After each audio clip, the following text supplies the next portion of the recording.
आज भारत आदिवासी पार्टी के नेतृत्व में आईजी साहब को ज्ञापन दिया गया है कि एक ऑडियो जो वायरल हो रहा है 10-15 दिन से, उस ऑडियो में एक भाजपा का बड़ा लीडर है, उनके द्वारा भाजपा के कार्यकर्ताओं को कहा जा रहा है कि बीएपी से जुड़ा जो आदिवासी है उसको लठ मारे और उनके घरों में आग लगाई जाए। उस बात को लेके वीडियो जो वायरल हुआ, इसके बाद हम लोगों ने सोशल मीडिया पे कई बार पूछा, सीएम को टैग करके, संबंधित एसपी को टैग करके, आईजी डीजी को टैग करके कि आतंकवादी कौन है जो आदिवासियों के घर जलाने की बात कर रहा है।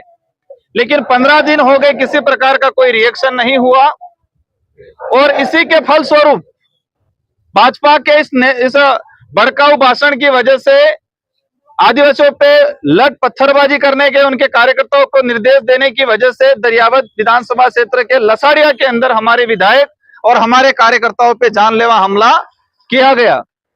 अगर उसका पहले ही पता चल जाता और उस पर कार्रवाई कर लेते तो हो सकता ये घटना नहीं होती। तो हमारी सबसे बड़ी मांग यही है कि भाजपा इस इलाके के अंदर जिस तरह से तानाशाही रवैया अपना के आपस में लड़ाने का काम कर रही है अपने राजनीतिक स्वार्थ के लिए, और सोशल मीडिया पे हमने जो वायरल किया, इसके बाद अधिकतर लोगों का ये कहना है कि ये आवाज मन्नालाल रावत जो सांसद है यहाँ की, उनकी है।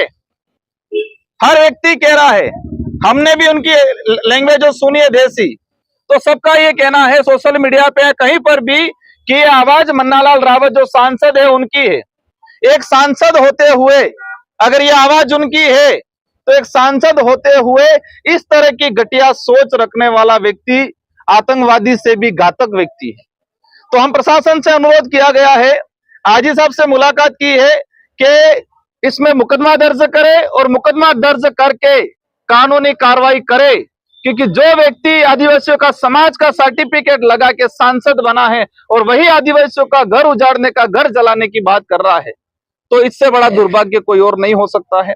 पिछले हम महीने भर से देख रहे हैं भाजपा के नेता जिस तरह से अलग अलग कार्यक्रम करके यहाँ पर डिलिस्टिंग को लेके, धर्म को लेके, हमारे पे अनर्गल बयान को लेके जो माहौल बना रहे हैं, सच्चाई है कि उनके पास कोई सहारा नहीं है। वो विकास की बात को लेके आए थे, धर्म के बात पे आके अटक गए हैं। वर्तमान में आदिवासी इलाके के अंदर बेरोजगारी बढ़ रही है, रोजगार की बात नहीं कर रही है डबल इंजन की सरकार। यहाँ पर स्कूलों की हालत खराब है, टीचर नहीं है, टीचर है तो कमरे नहीं है, कमरे है तो टीचर नहीं है, ये स्थिति बनी हुई है। आज बाबूलाल जी खराड़ी टीएडी मंत्री हैं, आदिवासियों के कल्याण के लिए बना हुआ डिपार्टमेंट है, लेकिन उस डिपार्टमेंट में क्या हो रहा है उनको कोई नहीं पता। उनको धर्म और राजनीतिक पार्टी का जो चश्मा लगाया वो चश्मा उतर नहीं रहा है। उनके खुद के विधानसभा क्षेत्र के अंदर एक रूम के अंदर, कल की न्यूज है शायद भास्कर की, एक रूम के अंदर पहली क्लास से लगा के 12वीं तक के बच्चे पढ़ रहे हैं, उसी में प्रिंसिपल बैठ रहा है, उसी में टीचर बैठ रहा है, और एक पहली क्लास से लगा के 12वीं तक के, और ये एक जगह नहीं पूरे इलाके के अंदर टीएडी डिपार्टमेंट के छात्रावास संचालित हैं। वहां पर आदिवासियों का भविष्य तैयार हो रहा है, छोटे बच्चे पढ़ रहे हैं। लेकिन जब से ये सरकार बनी है वो छात्रावास भ्रष्टाचार के हड्डे बन गए हैं। आदिवासी गरीब बच्चों को छात्रावास में पढ़ाने की सुविधा गवर्नमेंट का नॉर्म्स है, लेकिन जब से ये सरकार बाबूलाल जी टीएडी मंत्री बने हैं, हॉस्टलों की अव्यवस्था बिल्कुल खत्म हो गई है, एक ठेके पे चला रहे हैं, जो पोषाहार वितरण हो रहा है। ऐसी अनेक बातें हैं। भाजपा के लोगों को हमने कहा है, आप डबल इंजन की सरकार की बात कर रहे हैं, हमें शिक्षा की जरूरत है, रोजगार की जरूरत है, अच्छे स्वास्थ्य की जरूरत है, और संवैधानिक जो प्रावधान है उसको धरातल पर लागू कराने की जरूरत है। लेकिन ये लोग जब से सत्ता में आए हैं और विशेषकर आदिवासी बाहुल्य क्षेत्र में शिक्षा को लेके, संवैधानिक अधिकार को लेके, चिकित्सा को लेके बात नहीं कर रहे हैं। ये लोग सिर्फ धर्म को लेके बात कर रहे हैं।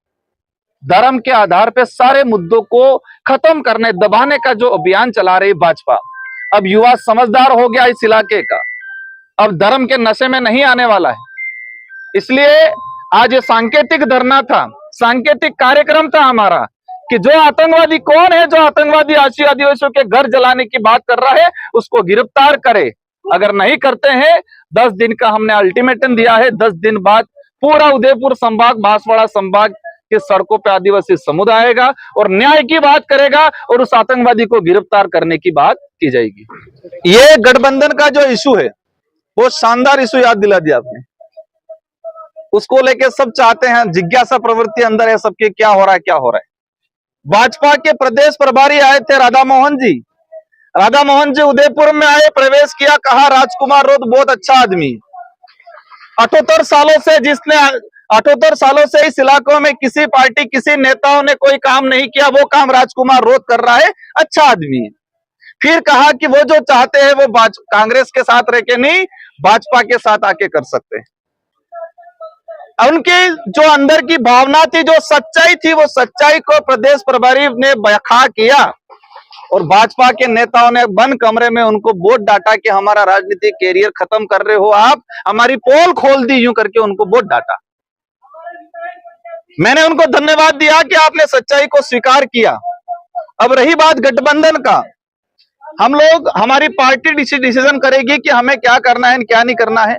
लगभग 90% संभावना है कि हम स्वतंत्र चुनाव लड़ेंगे।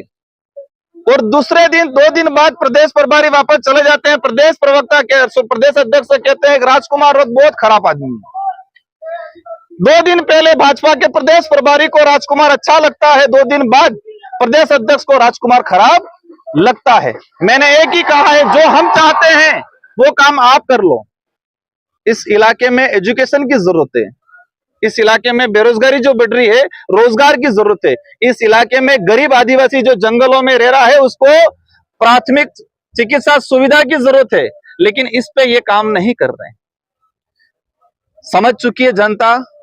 और आज अगर उपचुनाव हो जाते हैं तो राजस्थान के अंदर 20 सीटें भी नहीं आएगी, ये सच्चाई है। और उसके जिम्मेदार कोई और नहीं है, वर्तमान सरकार जो बनी है वो ही है, क्योंकि वो समझ नहीं पाए हैं। मंत्री से लगा के, सीएम से लगा के क्या करना है कोई पता नहीं है, बस लोगों को धर्म का नशा। भाजपा प्रदेश प्रवक्ता, आईटी सेल का प्रदेश प्रवक्ता कह रहा है कि धर्म की चटनी कब तक चटाते रहोगे, अब तो विकास की बात करो, रोजगार की बात करो। इसलिए सच्चाई सामने आ गई है। बहुत जल्दी उनकी ये धर्म के नाम से राजनीतिक चलने वाली नहीं है, और विशेषकर आदिवासी इलाके में बिल्कुल नहीं चलने देंगे हम लोग। धन्यवाद।